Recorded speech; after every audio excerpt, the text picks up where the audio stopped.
F'dawn il-jiem f'Malta titlaqa konferenza ta' Delphi Alliance, assoċjazzjoni minn 13 servizz differenti li taqgħet flimkien diversi kumpaniji, inkluż uħud minnhom Maltin.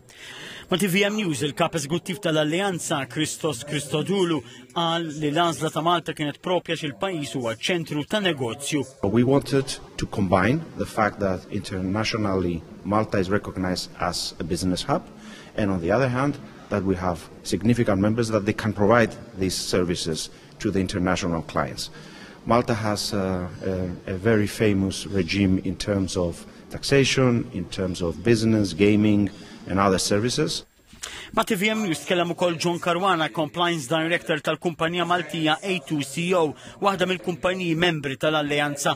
Għan li konferenza bħal din hija importanti għax turi sens ta' fiduċja f'Malta.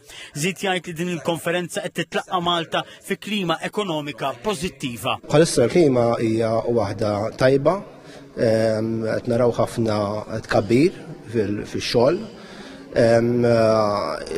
L-erja tagħna, l-erja tal-compliance, kemm AML compliance u kif ukoll regulatory compliance hija erja li qiegħda tikber, il-pajjiż qed jinvesti ħafna.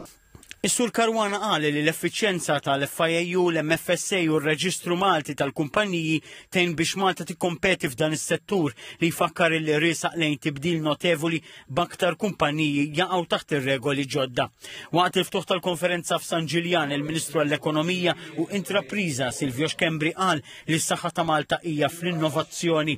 Fakkar li Malta avvanzat fit-12 post fl-indiċi tal-innovazzjoni fost il-pajjiżi Ewropej. Ħeġġeġ lil parteċipanti biex qabel jitilqu minn Malta jikkommettu ruhom għal proġett ta' intelligenza artifiċjali ma' kumpanija żgħira jew medja Maltija. Il-President tal-Parlament Ewropew Roberta Metsola f'kumment online saħqet fuq il-bżonn li ssir aktar ħidma biex tinqata' il-burokrazija u biex jissaħħaħ is-suq wieħed u anke il-produttività fl-Unjoni Ewropea.